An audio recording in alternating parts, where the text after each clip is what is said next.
What if I told you that I think I may have discovered the price for the Nintendo Switch 2, 5 days before the Nintendo Direct where it's going to be revealed? And what if I told you that if I'm right, the system will be much lower in cost than what we've all estimated? There are suspicious things happening in retailers all over the place right now, and I might have found the answer right in front of our faces and nobody's even noticed. Stick around and hear me out, and then you can decide for yourself if this all adds up, or if I'm just reading too much into it. Right or wrong, we will all know very soon, so let's just have fun with this until we get some solid answers from Nintendo themselves. The price of this console has been debated endlessly for months now. Insiders and leakers, professionals from all corners of gaming, have given their thoughts on what they think Nintendo will charge for the Switch 2 when it comes out. I think by now, we've all heard estimates from $400 to $500 and possibly even higher in some cases. There are many factors involved that could affect the price, and many of those factors are volatile and unpredictable.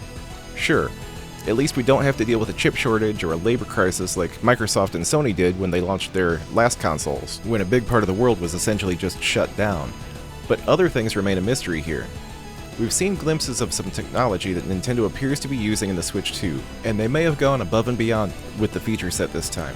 I really think they're going to provide some amazing experiences with the Switch 2, and every additional piece of technology that they cram into that tablet and controller set will make that cost go up. Unfortunately, that means the cost to acquire it will also go up. Nintendo is unlike Microsoft and Sony, who've been known to sell their consoles at or below their production costs so they can get more consoles in homes faster, and then make their profit from selling the games. Nintendo hold to different standards and believe that that kind of business practice would devalue their gaming ecosystem, so they will always plan to make a profit on their console sales. Also, the economy in the United States is going through some difficulties right now, and that means higher prices, not to mention the awful tariffs that are being imposed on goods imported from many other countries at the moment. All of these things make it seem like we could expect the Switch 2 to come in at around the $450 to $500 mark, but there's some light in the darkness. In a recent investors meeting, a question was asked about the pricing strategy for the Switch 2, and although they couldn't be too revealing with the answer, Nintendo President Shuntaro Furukawa answered with this quote: "We also need to consider the price range that consumers expect for Nintendo products. We think a multifaceted consideration of these factors is needed when deciding on the price of a product. I cannot tell you a specific price for Nintendo Switch 2 at this time, but we are taking various factors into account." That's right, the price that consumers expect for Nintendo products. That tells me that he's aware that Nintendo fans are expecting a consumer-friendly and affordable price, and Nintendo is doing their best to try to achieve that. That, mixed with what I've found, is why the price, I think, will be much lower than many are expecting. So let's take a look at what I've actually found. Recently, on a trip to a local Target store, I was looking at the Nintendo section and noticing that they had rearranged the locked case where all the consoles are kept. It was cleaned up and organized, more so than I had seen in years. Also, all of the price tags on the shelves had been recently reprinted and lined up with a row of their respective hardware behind them.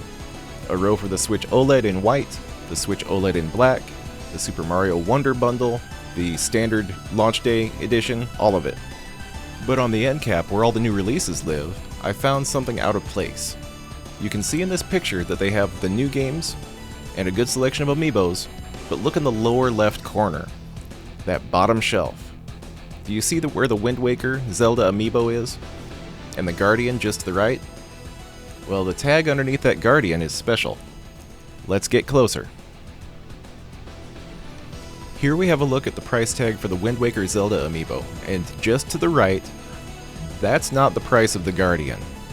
That says TBD, usually otherwise known as to be determined.